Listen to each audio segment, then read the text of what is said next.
हाँ।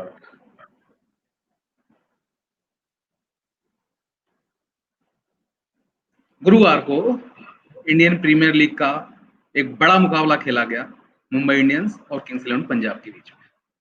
मुंबई ने पहले बैटिंग करते हुए 191 रन बनाए 4 विकेट के नुकसान पर। जवाब में धुरंधर कई धुरंधरों से भरी Kings Eleven Punjab team 143 run ही बना सकी। उसे 48 रनों की हार झेलनी पड़ी।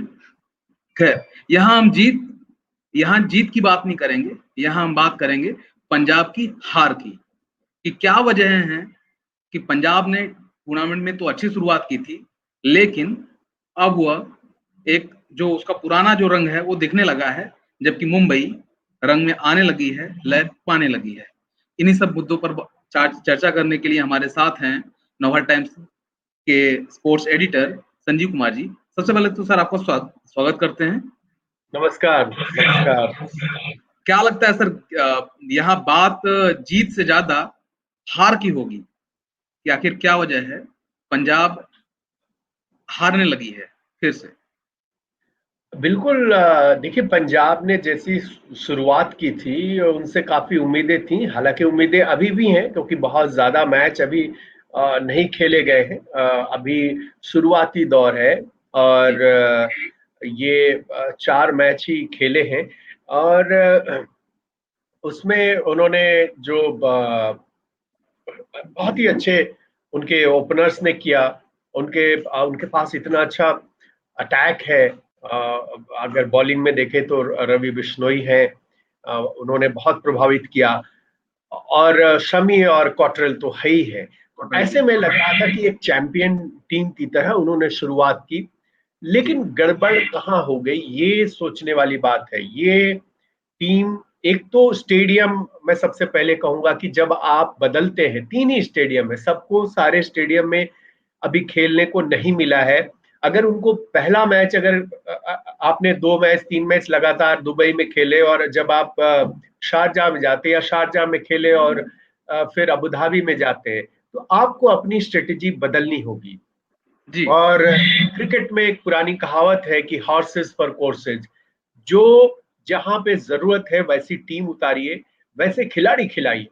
अब जी एक और चीज आप देखिए कि अभी तक जो इनकी सफलता मिली है, बैटिंग में अगर देखें, क्योंकि रन बनाने की जरूरत थी, 190 रन अगर अगर आप ऐसे देखें तो इस लाइनअप में जहां केएल राहुल हो और मयंक अग्रवाल हो, नीचे ग्लेन मैक्सवेल हो, तो आप सोच सकते हैं कि ये कोई बड़ी बात नहीं है, ये हासिल कर सकते हैं। लेकिन ओवर डिपेंडेंसी नहीं होनी चाहिए। अगर केएल राहुल जल्दी आउट हो गए, मयंक अग्रवाल का विकेट जल्दी निकल गया, तो बीच के प्लेयर्स को अब लय में नहीं है, समझ में नहीं आ रहा कि उन्हें कैसे बैटिंग करनी है, कैसे इनिंग को आगे बढ़ाना है।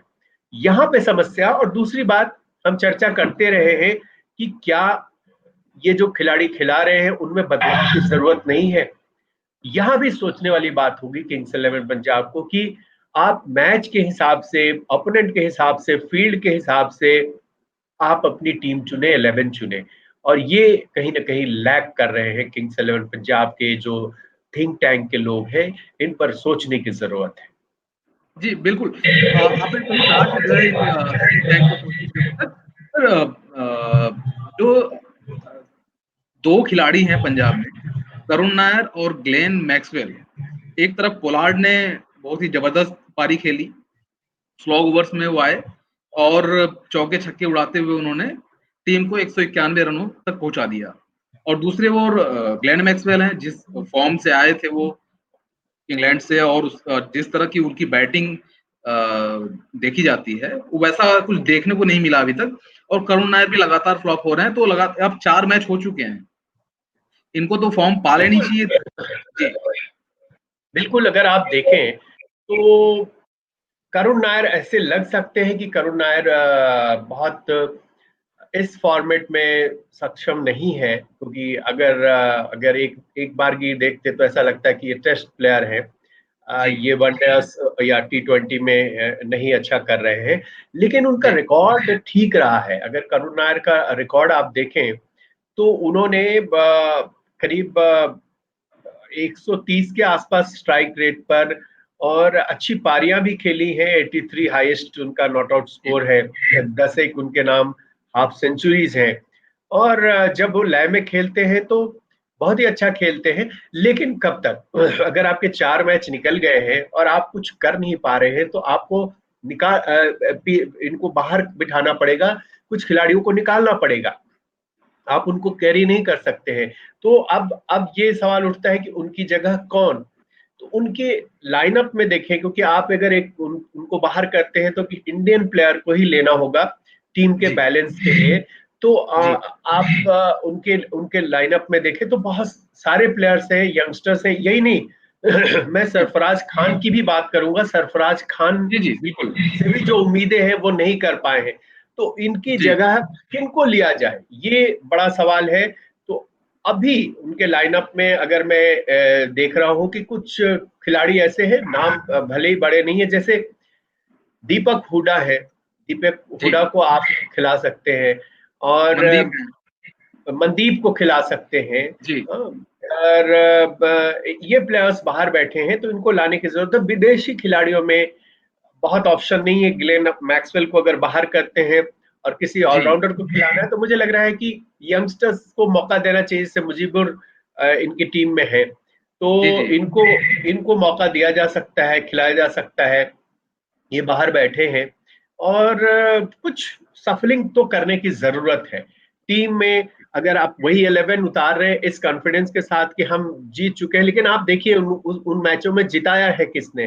जिस मैच में ये जीते हैं उस मैच में या अच्छा किया उन्होंने, सुपर ओवर में जाके हार गए, तो उनमें मयंक अग्रवाल ज्यादातर ने किया या डिपेंडेंसी तो रही के है। राहुल। जी, उन्हीं के जी ऊपर जो है ज्यादा डिपेंडेंसी रही है। तो इस धारणा को बदलना होगा। और इसका मुझे लग रहा है कि हम देखेंगे कि अगले मैच में जो हम डिस्कशन कर रहे हैं, इन खिलाड़ियों को बुलाया जाएगा और कुछ खिलाड़ी जो परफॉर्म नहीं कर रहे हैं उनको बाहर बिठाया जाएगा। क्या लगता है सर, मुंबई की ऐसी क्या प्लानिंग थी जो पंजाब के खिलाफ काम कर गई? बैटिंग तो नो डाउट अच्छा किया, पहला विकेट जल्दी गिर गया था क्विंटन डिकॉक का। उसके बाद रोहित शर्मा ने 70 रन की पारी खेली और धमाकेदार पारी खेली। ऐसा नहीं कि उन्होंने 60-70 गेंदें खेली, उन्होंने जो है बहुत कम 45 गेंदें खेली। और उसके बाद जो है हार्दिक पांड्या को से ऊपर भेजा गया था, कैरन पोलार्ड को, उन्होंने अपना काम किया। हार्दिक पांड्या ने भी अपना काम किया। उसके बाद गेंदबाजी भी इन्होंने बहुत ही सटीक, और लाइन लेंथ इनकी बहुत ही बिल्कुल अच्छी थी। पिछले मैच जैसा नहीं था कि जसप्रीत बुमराह को जो है सिक्सर लग रहे हैं, ऐसा कुछ देखने को नहीं मिला। आपने तो सारी बात बता दी कि जीत के लिए जो जरूरी चीजें हैं वो सारी उन्होंने सही की। जी और यही वजह है कि ये नतीजा मिला। क्योंकि देखिए, आप स्ट्रेटेजी बनाते हैं, हर टीम बनाती है, ऐसा नहीं किंग्स 11 ने स्ट्रेटेजी नहीं बनाई होगी। लेकिन शुरुआत से अगर हम बात करें तो अगर आप टॉस जीतते हैं तो टॉस जीत के अगर आप देख रहे हैं कि हर मैच में वैसा ही हो रहा है। क्योंकि इस मैदान पर जो मुझे याद आ रहा है कि बाद में खेलने वाली टीम हार रही है। तो ये एक देखने वाली बात थी कि आप अगर टॉस जीतते हैं तो कल आप उसको बदल सकते थे। अगर पहले बैटिंग कर लेते, 200 रन का टोटल अगर रहता तो किसी भी टीम के लिए मुश्किल होता। जैसे देखिए 190 प्लस 191 का टोटल बनाया मुंबई ने, तो ये बहुत बड़ा चैलेंज साबित हुआ किंग्स 11 के लिए। तो कल पहला तो मुझे लग रहा है कि एक गलती वही हुई जब केएल राहुल को टॉस जीतकर पहले बैटिंग करना चाहिए था। और अपनी बैटिंग जो इससे मुझे ये भी लग रहा है कि जैसे करुण राय नायर है, ग्लेन मैक्सवेल है, ये रन नहीं कर रहे हैं। अगर कल मौका मिलता, पहले बैटिंग कर रहे हैं तो होते हैं तो बहुत ज्यादा उस तरह का प्रेशर नहीं होता जैसा चेज करते समय होता है। जी तो ये एक ट्राई करना चाहिए था। दूसरा मैं ये कहना चाहूंगा कि जो बहुत बड़ा अंतर रहा मैच में, वो पोलार्ड और पांड्या इन दोनों की जो साझेदारी रही। आप 23 गेंदों पर 67 रन उन्होंने जो बनाए जी ताबड़तोड़, यही एक अंतर रहा। अगर ये दोनों जल्दी आउट हो जाते, 191 के बजाय 171 रहता, 160 रहता, तो फिर ये प्रेशर थोड़ा कम होता बैटिंग करते वक्त। तो ये एक अंतर पैदा कर गया। और दूसरा, जब इन्होंने बैटिंग शुरू की किंग्स 11 पंजाब में, तो अगर आप देखें तो शुरुआती जो है 5 ओवर में 40-38 रन थे। और बहुत तेज शुरुआत नहीं कह सकते हैं। अब जब अब 191 के 92 के टारगेट को चेज कर रहे हैं, तो केएल राहुल भी बहुत तेज नहीं खेला उन्होंने। और मयंक अग्रवाल भी जल्दी आउट हो गए। करुण नायर का भी विकेट जल्दी निकल गया और उसके बाद प्रेशर बढ़ता चला गया। तो निकोलस पूरन कल लय में दिखे तो उनको कोई साथ नहीं मिला। तो यही ओवरऑल बात रही कि ऊपर जब 190 प्लस और का टोटल चेज कर रहे हैं तो शुरुआत अच्छी होनी चाहिए थी और फिर उस मोमेंटम को कैरी करते हैं बीच के बैट्समैन। तो शुरू वाले भी निकल गए और बीच में भी किसी ने कुछ खास नहीं किया। सरफराज खान से उम्मीदें थी, मैक्सवेल से उम्मीदें थी, इन किसी ने कुछ स्कोर उस ढंग से नहीं किया और करुण नायर का तो खाता ही नहीं खुला। तो ये वजह रही। और जैसा आपने कहा बॉलिंग की जब हम बात करें तो आप हर मैच में जो ट्रेंट बोल्ट है या फिर पैटिंसन है, बुमराह है, इनको हर मैच में आप 4 ओवर में 50 रन नहीं मार सकते। ये बहुत ही अच्छे बॉलर हैं, हम सभी जानते हैं। एक दो मैच ऑफ हो सकता है उनका, बट कंसिस्टेंटली आप इनको हर मैच में 50 रन के लिए आप नहीं देख सकते कि इन पर हम 50 रन ले लेंगे 4 ओवर में। राहुल चहर को भी मारना आसान नहीं है, जिस तरह बिल्कुल से वो राहुल बल्लेबाजी करते हैं। चहर देखिए, राहुल चहर अभी तक शुरू में हम जानते थे कि ये दीपक चहर के भाई हैं भाई है। और इस रूप में हम पहचानते थे, जानते थे। दीपक चहर लगातार इंडिया के लिए खेल रहे हैं। राहुल को उस तरह से मौके नहीं मिले अभी तक, लेकिन उनमें प्रतिभा है, ये सभी जानते हैं। और दूसरी बात यह है कि उनको बैक किया उनकी टीम ने, लगातार खिलाया और इस वजह से उनको जो कॉन्फिडेंस मिला है और वो सामने दिख रहा है।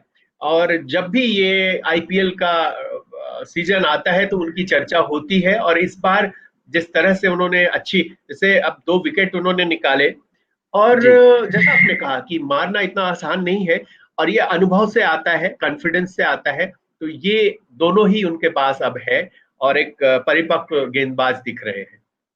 चलते चलते एक सवाल और है कि जो है दोनों जो टीम लीडर हैं, रोहित शर्मा काफी अनुभवी हैं, 4 बार टीम को चैंपियन बना चुके हैं, और दूसरी तरफ केएल राहुल, क्या अंतर दिखा आपको? कहाँ केएल राहुल फ्लॉप हुए जिससे ये हार मिली? देखिए, कैप्टन उतना ही अच्छा होता है जितनी अच्छी उनकी टीम होती है। कैप्टन अकेला कुछ नहीं करता।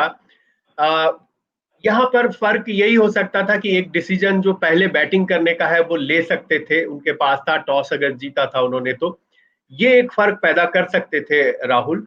वरना मुझे नहीं लगता है कि कोई स्ट्रेटेजी वाइज 20 ओवर में फटाफट इतने जल्दी मैच निकलता है कि मैं कहूँ कौन कि यहाँ पर कमी थी राहुल राहुल में। तो वही जीत, अगर जीत और हार का अंतर जो है इससे समझ में आने लगता है कि कप्तान ने कुछ अच्छे फैसले नहीं लिए होंगे, लेकिन ऐसा नहीं है। अब वो जल्दी आउट हो गए तो इनके बैट्समैन को रन बनाना था, यही नहीं हो पाया। वरना मुझे नहीं लगता कि स्ट्रेटेजी बनाने में, कप्तानी में कोई खोट हम निकाले। राहुल ने अपने लेवल से बहुत ही अच्छा किया और फर्क यही है कि उनके सुपर सलारों ने उस तरह से योगदान नहीं जी दिया जैसा उनकी उम्मीद रही होगी। जी बिल्कुल। अच्छा, एक सवाल और आपसे करते हैं कि क्या केएल राहुल क्रिस गेल को अगले मैच में मौका देंगे, जिस तरह की परिस्थिति बन रही है पंजाब के लिए? क्योंकि अब जो है प्रेशर बढ़ता जाएगा, जिस तरह से हार मिलती जाएगी उस तरह से वापसी करना आसान नहीं रहेगा। तो जो है अब बेस्ट खिलाड़ियों को आपको मैदान पर उतारना पड़ेगा और जीतना पड़ेगा। तो क्या लगता है सर आपको? देखिए, केएल राहुल टीम मैनेजमेंट को इस पर विचार तो करना ही पड़ेगा और सबको इंतजार भी है। तो फिर वही सवाल होता है कि अगर उनको इन करेंगे तो किसको बाहर करेंगे।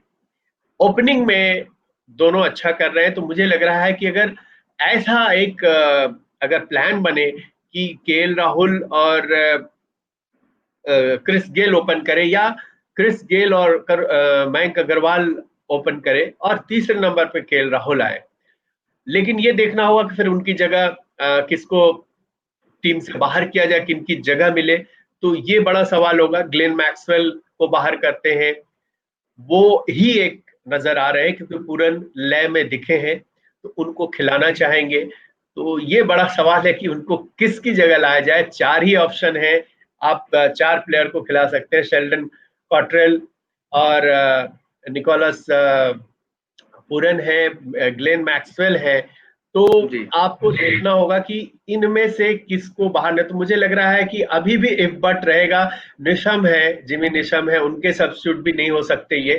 तो जिमी निशम को नहीं निकाल सकते। ग्लेन मैक्सवेल को एक मुझे लग रहा है कि बाहर किया जा सकता है, या बहुत है तो निकोलस पूरन को बाहर करके क्रिस गेल को अंदर किया जा सकता है। ये करुण नायर की जगह इनको हम नहीं ले सकते। करुण नायर अगर बाहर जाते तो उनकी जगह कोई भारतीय खिलाड़ी आएगा, हो सकता है मनदीप सिंह को खिलाया जाए। लेकिन क्रिस गेल के लिए सवाल यही है कि किन की जगह लिया जाए। अभी की स्थिति में मुझे लग रहा है मैक्सवेल को बाहर करेंगे तो वही बॉलिंग वाली बात होगी कि वो बॉल जो डाल सकते हैं उनके बजाय कौन डालेगा। और मैक्सवेल को नहीं करते हैं तो एक ऑप्शन ये बचता है कि निकोलस पूरन को बाहर किया जाए। लेकिन उनको भी बाहर कैसे करें, क्योंकि उन्होंने इस मैच में रन बना दिया है। तो एक बस तो रहेगा, लेकिन देखते क्या होता है। बिल्कुल सर, आप सही कह रहे हैं। और इस सवाल का जवाब 4 अक्टूबर को मिलेगा चेन्नई सुपर किंग खिलाफ। जब पंजाब टीम उतरेगी तो देखना होगा वहां क्रिस गेल दिखते हैं या नहीं। आज के लिए इतना ही। आगे के लिए बने रहिए नोभा टाइम्स ऑनलाइन के साथ। धन्यवाद।